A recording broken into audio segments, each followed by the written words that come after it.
The festival closed at 9. My watch said 10:47. I'm writing this because the police found my phone 3 days later, still recording, battery dead. They returned it yesterday with a case number and a sympathetic look that told me they'd listened to the audio, all 47 minutes of it. They suggested I document everything while it's fresh. So here it is. I'd volunteered for the Halloween festival cleanup crew to pad my community service hours for uni. Nothing dramatic, just litter duty and breaking down vendor stalls on the old Hadley farm grounds. The corn maze was the main attraction this year, sprawling across 8 acres with those agricultural drones overhead during operating hours to make sure no one got actually lost. Gimmicky, but it worked. Families loved it. By 10:30, most volunteers had left.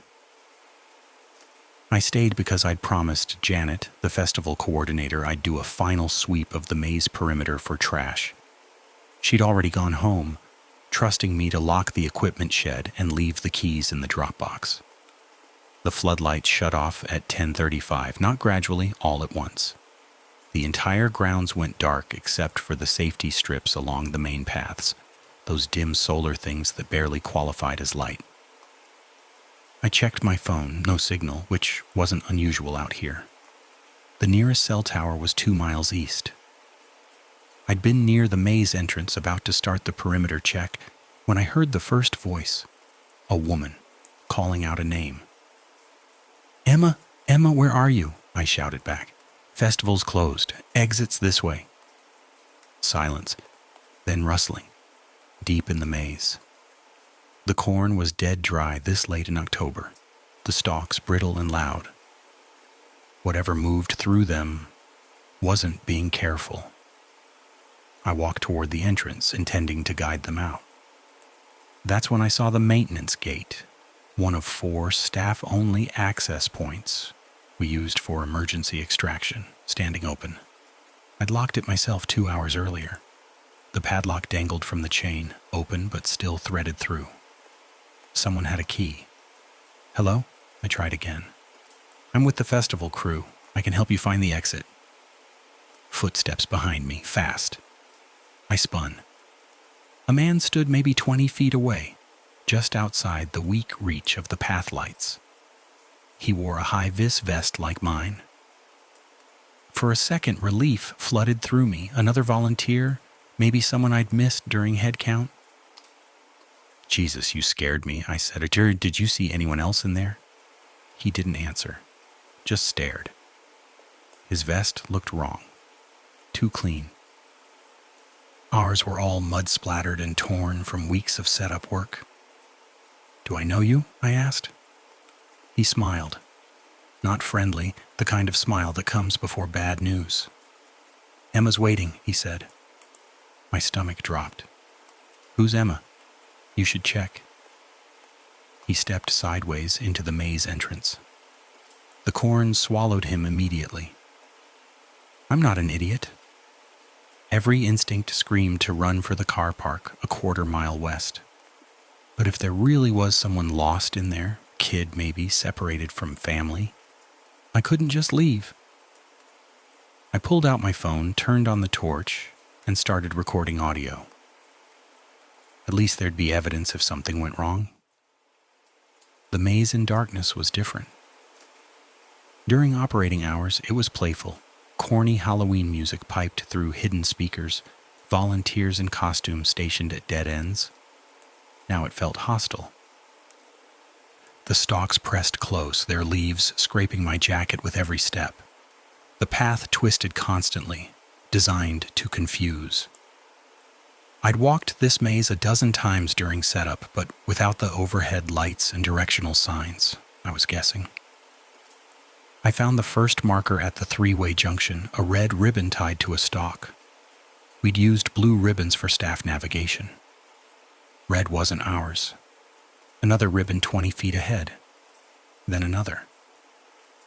They led deeper into the maze, toward the center where we'd built a small clearing with hay bales for photo ops.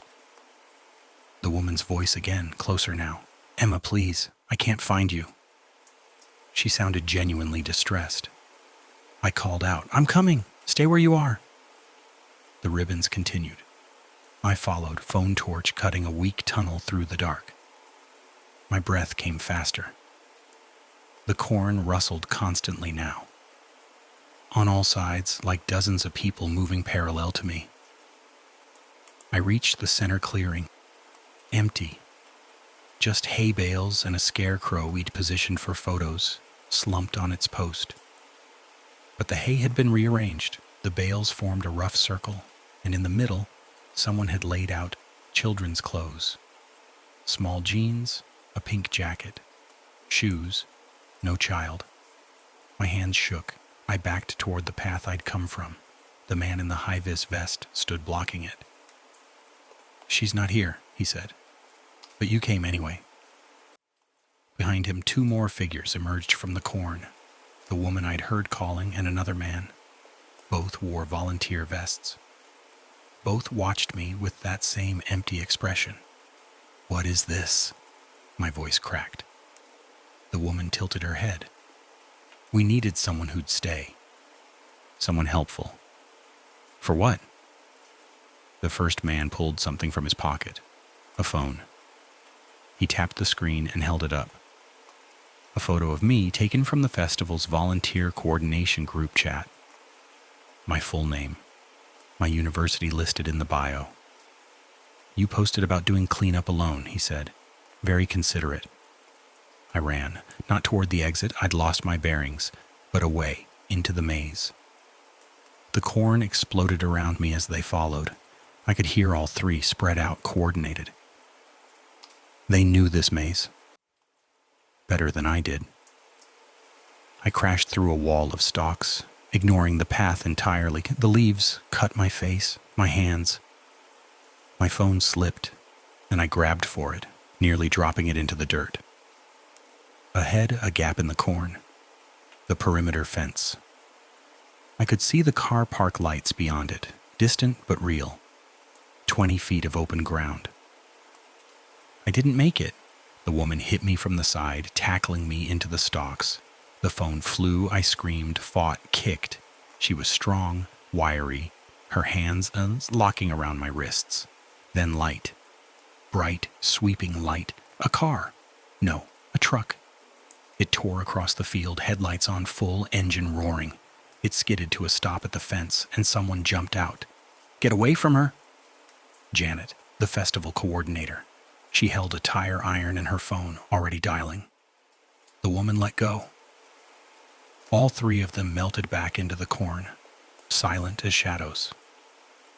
Janet had forgotten her clipboard in the equipment shed, came back for it, saw the lights were out and my car still parked.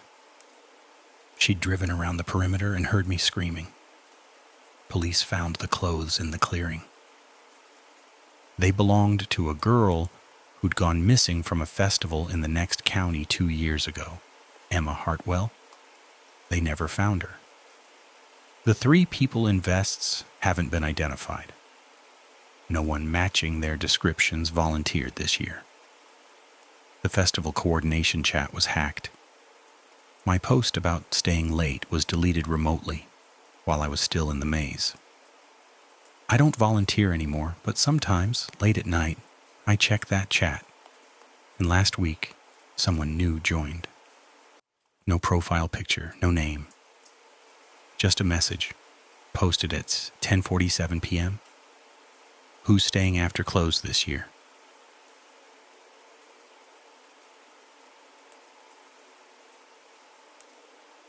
The tractor engine coughed twice before dying completely, leaving me stranded in the maintenance shed behind the Halloween festival corn maze.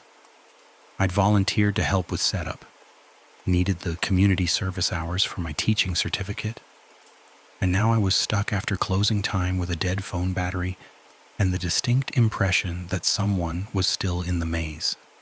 I should explain why I'm writing this down. The police took my statement 3 days ago, but they filed it as trespassing and vandalism. Nothing more. They didn't see what I saw. The festival organizers asked me not to talk about it, bad for next year's bookings. but I can't sleep anymore without the lights on.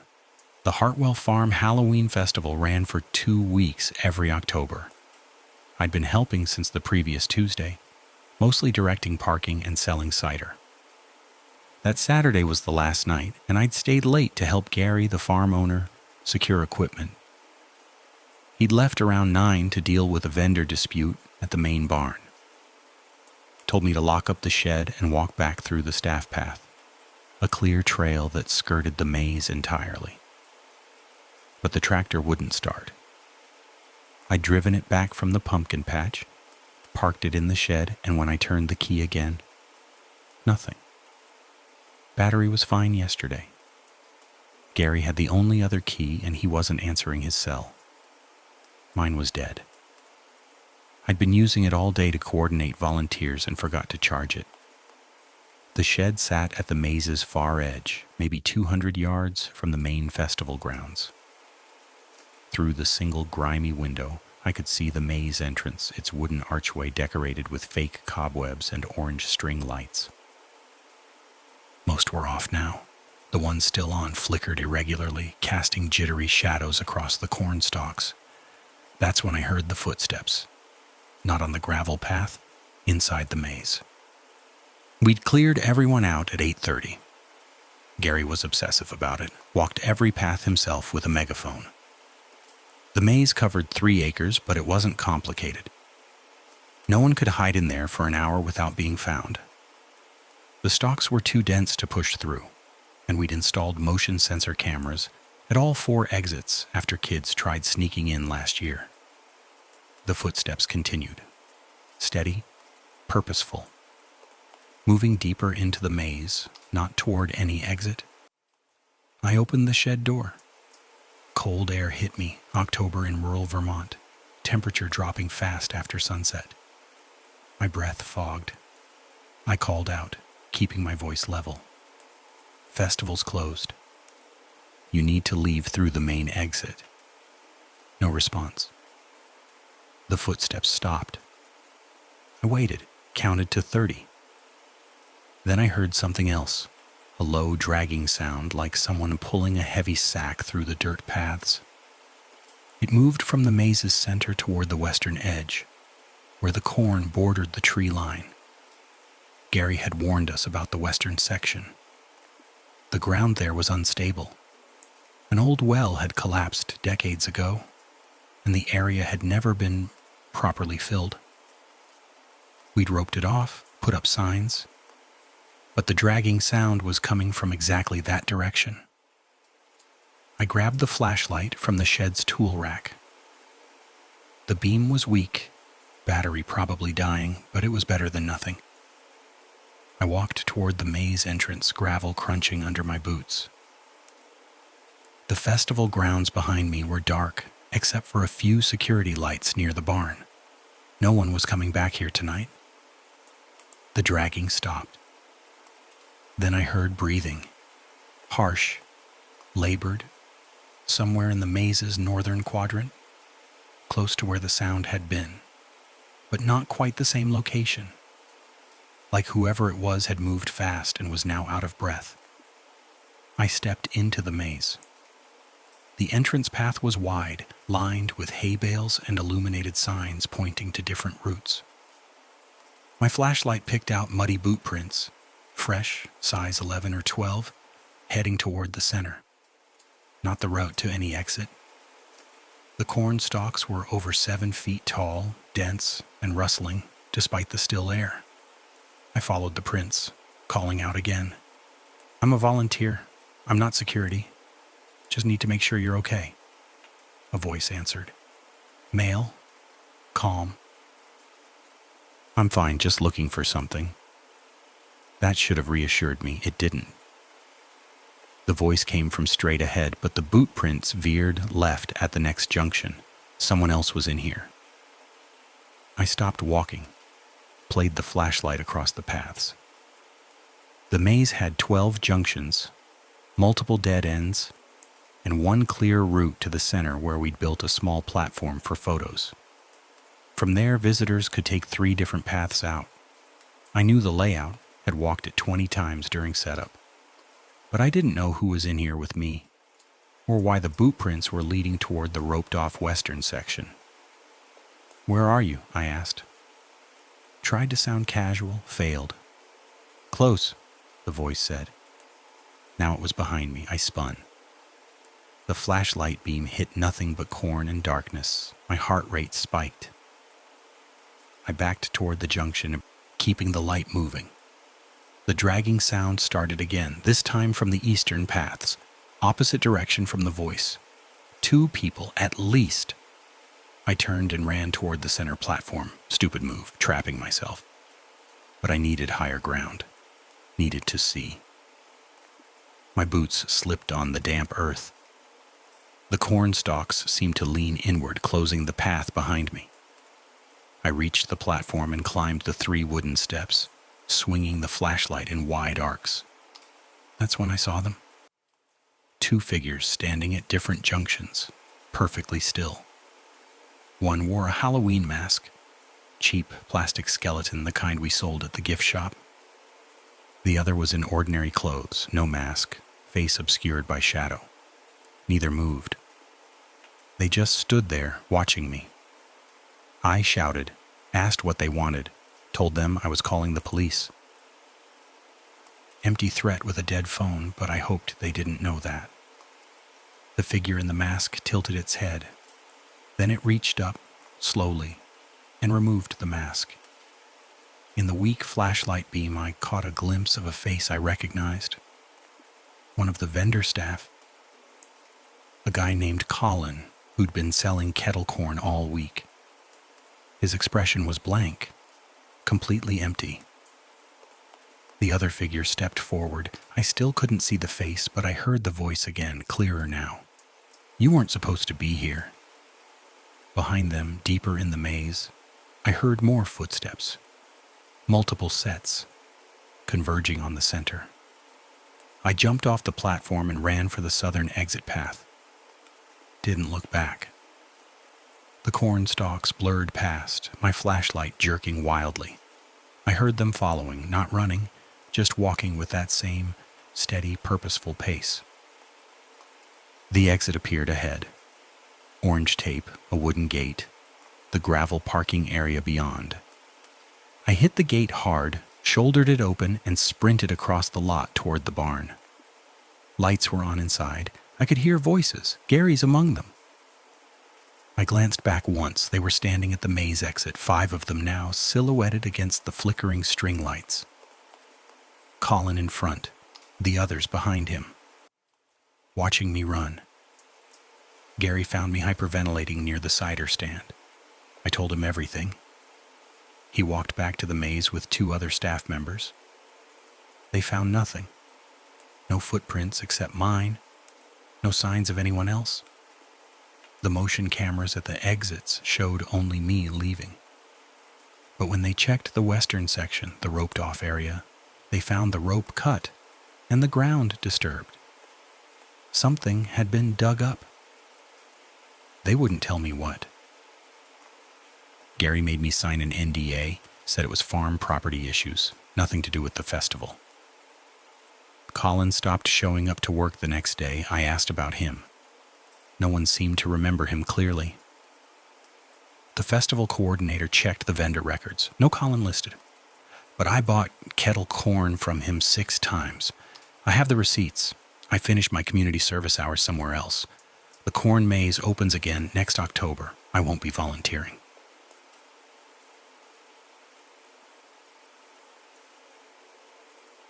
The smell hit me first. Rotting pumpkins and something sharper, chemical. Halloween night at the old Riverside Fairground, and I was volunteering for the haunted house attraction. Because my sister begged me to cover her shift. She had a date. I had student loans and needed the 50 quid. I'm writing this because the police closed the case yesterday. Accidental death, they said. But I know what I saw in there. And I need someone to understand why I can't sleep anymore. The fairground had been running for 3 weeks, but this was the final night. Halloween proper. Thousands of people crammed between game stalls and ride queues, all dressed in masks and fake blood. My job was simple. Stand in the exit corridor of the haunted house. Make sure no one doubled back or tried to hide in the props. The actual scares happened deeper inside, where the paid actors worked.